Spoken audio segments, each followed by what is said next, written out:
My grandfather was the town hero. He was the high school principal for 40 years. The man who gave everyone their diplomas and remembered every student's middle name. When he died, the whole town showed up. People told stories about how he'd stayed late to tutor them or helped their families pay for groceries during the lean years. At the wake, a man I didn't recognize approached me. He was older, dressed in a tattered coat, looking completely out of place among the suits and floral arrangements.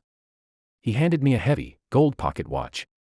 "He told me to give this to you," the man whispered. "He said you'd know what to do." I opened the back of the watch.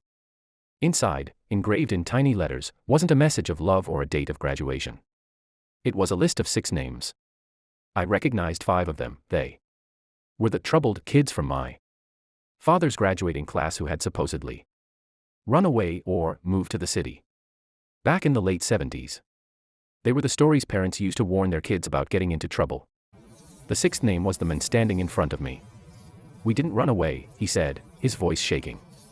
"We were the ones who saw what he did in that basement. He gave us a choice: take the money and the watch, leave town and never look back, or stay and see if the town would believe a bunch of delinquents over the men who ran the school." I looked around the room at the hundreds of people crying for a saint, then back at the list of names.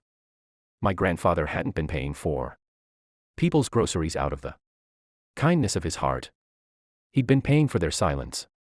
I looked at the watch, then at the local sheriff, who was currently giving a moving eulogy about my grandfather's unbreakable integrity. I have to decide if I'm going to keep the watch shut, or if I'm going to be the one to finally finish the list.